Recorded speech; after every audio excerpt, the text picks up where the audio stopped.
آج کی اس کانفرنس حق شہریار کانفرنس میں تشریف فرما ہیں جناب صاحبزادہ حضرت پیر شوکت فرید صاحب حاجی پور شریف سے، حضرت غیاث الدین صاحب میرا شریف سے، جناب پیر غوث فیصل محمود صاحب بسال شریف، جناب پیر سید شفقات اجمیری صاحب جو حال مقیم ہے گولڑا شریف، جناب صاحبزادہ محمد امین الدین سیالوی صاحب، حضرت پیر محمد ساجد صاحب مکھن شریف سے، جناب فیض فرید ثانی صاحب چاچلا شریف سے، حضرت صاحبزادہ ڈاکٹر امین الدین صاحب ترک شریف، صاحبزادہ بشیر احمد صاحب ترک شریف سے، پیر آصف چشتی صاحب، جناب پیر سلیم چشتی صاحب عارف والا شیخو پورہ سے، پیر محمد یار چشتی صاحب پیر خانہ لیا، جناب خواجہ محمد قاسم حسین صاحب پیر آف بارو شریف، جناب پیر فخر الدین چشتی صاحب،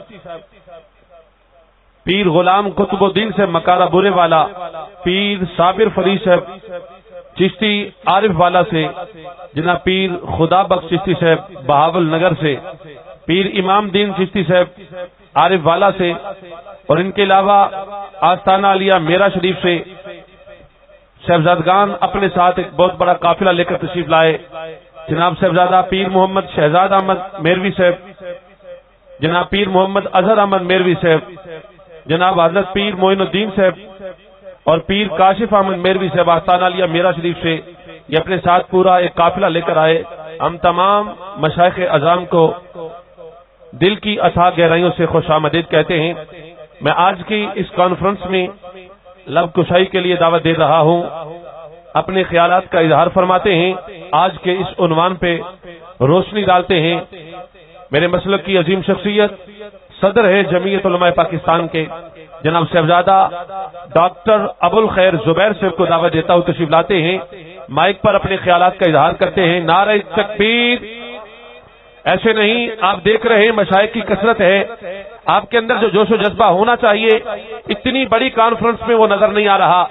ایک پورے جوش کے ساتھ جذبے کے ساتھ استقبال کیجئے۔ نعرہ تکبیر! نعرہ رسالت! نعرہ رسالت! نعرہ خلافت! نعرہ حیدری! سیدی مرشدی تاجدار ختم نبوت جناب صاحبزادہ ڈاکٹر ابو الخیر زبیر سے۔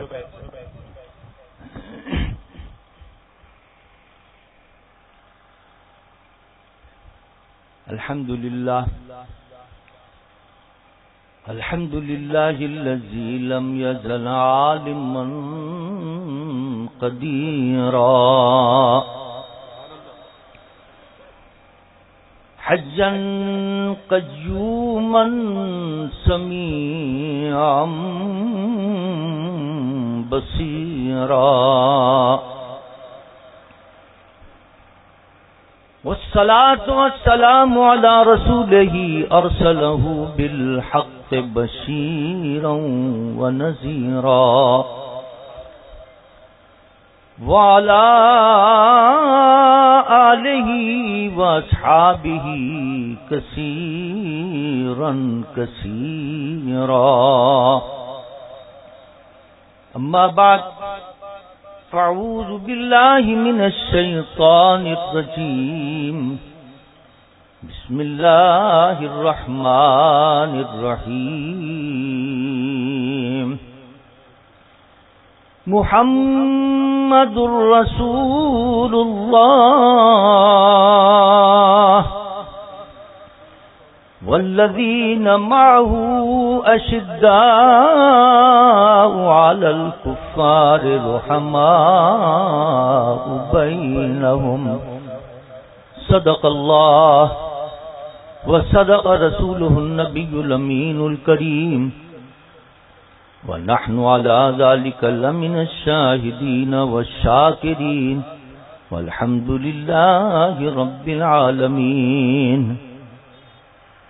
إن الله وملائكته يصلون على النبي يا أيها الذين آمنوا صلوا عليه وسلموا تسليما درشی پڑھ لیجئے الصلاة والسلام عليك يا رسول الله الصلاة والسلام عليك يا حبيب الله الصلاۃ والسلام علیک یا رحمۃ للعالمین وعلی آلک واصحابک یا شفیع المذنبین.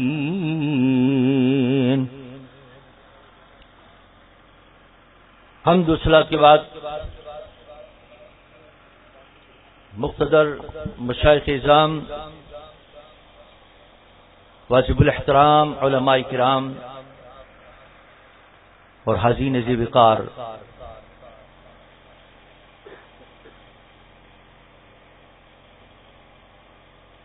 حضرت پیر پٹھان رحمت اللہ تعالی علیہ کے خانوادے کے چمکتے دمکتے شہزادگان، نعرہ تکبیر، نعرہ رسالت، نعرہ رسالت. پیر طریقت رہبر شریعت خواجہ خواجگاں حضرت صاحبزادہ خواجہ محمد حسن صاحب آستانہ علیہ پیر بارو شریف سے اپنے ساتھ ایک بہت بڑے قافلے اور خلفاء کے ساتھ تشریف لائے. ہم آج کی اس کانفرنس میں دل کی اتھا گہرائیوں سے آپ کو خوش آمدید کہتے ہیں. جناب صاحبزادہ خواجہ محمد حسن صاحب آستانہ علیہ پیر بارو شریف سے آپ تشریف لائے. آپ کے ساتھ حضرت علامہ مولانا بشیر احمد باروی صاحب اور جناب حضرت علامہ مولانا مفتی مختار احمد صدیقی خان سے اور ان کے علاوہ دیگر جو بھی صاحبزادگان تشریف لائے، دل کی اتھا گہرائیوں سے خوش آمدید کہتے ہیں.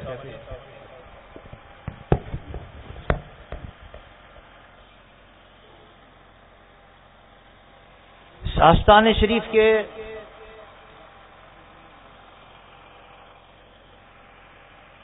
شہزادگان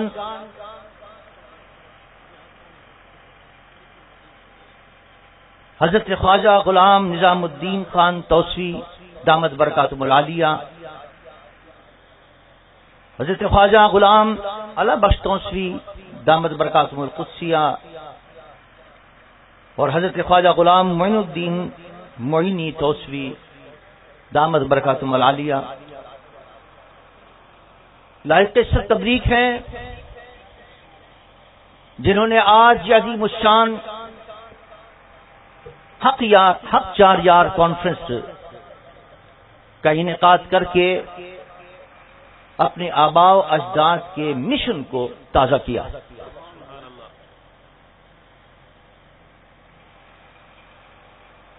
خواہ وہ آستانہ توسہ شریف ہو یا کوئی بھی اہل سنت کا آستانہ ہو، ان اکابرین کا یہی مشن رہا ہے کہ انہوں نے مخلوق خدا کی رہبری کی ہے اور ان کو صحیح راستہ دکھایا ہے اور ان کے عقیدوں کو درست کیا. الحمدللہ تمام اولیاء کرام کا، اہل بیت اطہار کا، صحابہ کرام کا اس پر اتفاق ہے کہ حضور کے چار یار حضور کے لاڈلے تھے، حضور کے پیارے تھے، حضور کے چہیتے تھے اور ان کی خلافت برحق تھی. اور اس پر قرآن پاک کی بہت سی آیات بھی شاہد ہیں، احادیث تو بے شمار موجود ہیں، اور میرے آقا نے رمز اور کنایوں میں بھی ان چاروں کی خلافت کو بیان کر دیا تھا، ان کی حقانیت کو بیان کر دیا تھا، اور وضاحت کے ساتھ بھی ان کی خلافت کو اپنے دور اقدس کے اندر بیان فرما دیا تھا. ایک حدیث مبارک پیش کرتا ہوں. میرے آقا نے فرمایا خیر القرون قرنی ثم الذین یلونہم ثم الذین یلونہم. میرے آقا نے فرمایا سب سے بہتر زمانہ میرا زمانہ ہو، اس کے بعد اس سے متصل، اس کے بعد جو اس سے متصل. حضور نے اپنے اور اس کے بعد جو زمانے آ رہے ہیں اس کو لفظ قرن کے ساتھ تعبیر کیا. حالانکہ عربی بڑی جامع زبان ہے، زمانے کے لیے کئی الفاظ آتے ہیں. والعصر، عصر کا لفظ بھی زمانے کے لیے آتا ہے، عصر کا لفظ بھی آ سکتا تھا، لیکن میرے آقا نے یہاں عصر نہیں فرمایا، لفظ قرن فرمایا. کیوں کہ لفظ قرن کے اندر اپنے چاروں خلیفوں کے زمانوں کی طرف اشارہ کرنا مقصود، اور وہ کیسے؟ دیکھیے قرن کے اندر قاف رے نون کرنی حضور نے فرمایا، اور 4 لفظ ہیں اس کے اندر، قاف رے نون اور یہ قاف، یہ اشارہ ہے حضرت ابوبکر صدیق رضی اللہ تعالیٰ عنہ۔ صدیق کے نام کے اندر آخری لفظ ہے قاف، عمر کے لفظ کے اندر آخری لفظ ہے رے، عثمان کے آخری نام کے اندر آخری حرف ہے نون، اور علی کے نام کے اندر آخری لفظ ہے اور حرف ہے یا، اور یہ چاروں حرف لفظ قرنی کے اندر آ رہے ہیں۔ میرے مصطفیٰ نے خیر القرون قرنی کہہ کے فرما دیا کہ میرا زمانہ بھی بہتر ہے، اور میرے بعد یہ 4 خلفاء کا زمانہ یہ بھی بہتر زمانہ ہے۔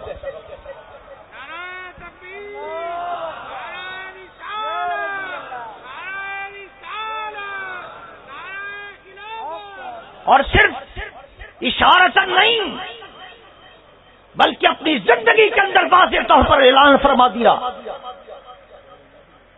حضور علی نے فرمایا مرو ابا بکر، ابو بکر کو جاؤ حکم دو اور میری طرف سے بتاؤ کہ وہ نماز پڑھائے میری جگہ پر۔ حضرت عائشہ عرض کرتی ہیں رسول اللہ وہ آپ کو نہ دیکھیں گے، امامت کے مسلح پر ان سے برداشت نہیں ہوگا، رقیق القلب ہے، وہ نماز نہیں پڑھا سکیں گے، رسول اللہ کسی اور کو حکم دیجیے۔ فرمایا نہیں میں کہہ رہا ہوں جاؤ ابو بکر کو حکم دو۔ وہ بار بار عرض کرتی ہیں، حضور بار بار فرماتے ہیں کہ جاؤ ابو بکر کو حکم دو۔ کیوں؟ اس لیے کہ نبی کو بتانا مقصود ہے قیامت تک آنے والوں کے لیے کہ میرا اگر سچا پہلا خلیفہ ہوگا تو ابو بکر صدیق ہوگا۔ اور پھر یہی بات کہی کس نے تسلیم کی؟ حضرت مولا علی کرم اللہ وجہہ۔ یہی رمز اور یہی میرے مصطفیٰ کا اشارہ علی نے بھی پہچان لیا اور جان لیا۔ کسی نے کہا علی تم خلافت کے حقدار تھے، یا ابو بکر کو خلافت مل گئی؟ علی نے کہا نہیں، میرے مصطفیٰ نے اپنی جگہ پر جس کو خلیفہ بنا دیا، اپنی جگہ پر جس کو امامت کے مسلح پر کھڑا کر دیا، وہی پہلا خلیفہ کا حقدار۔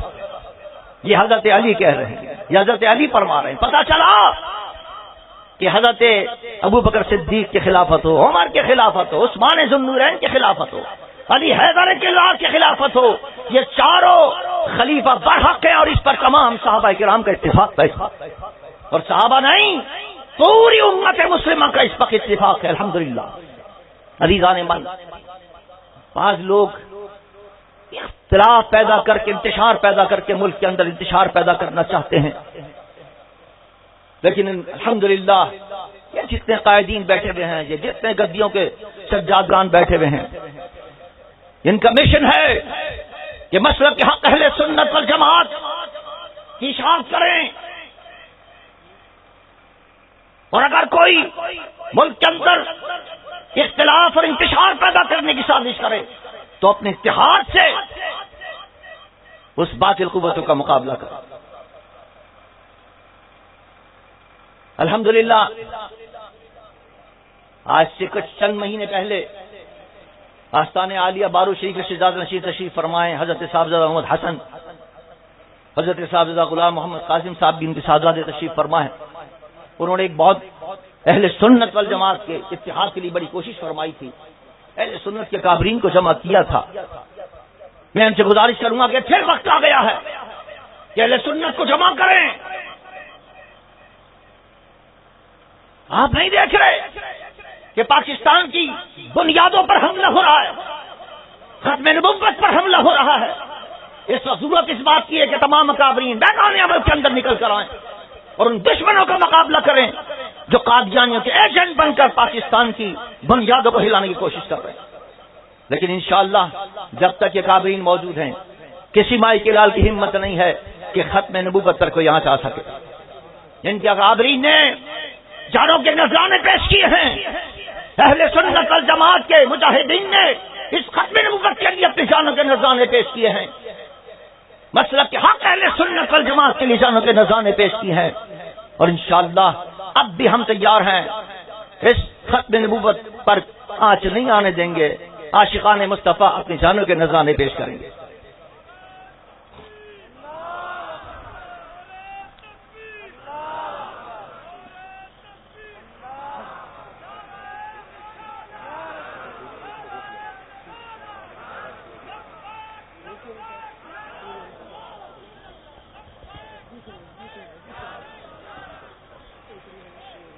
میرے قائد حضرت علامہ شاہ احمد درانی رحمت اللہ علیہ نے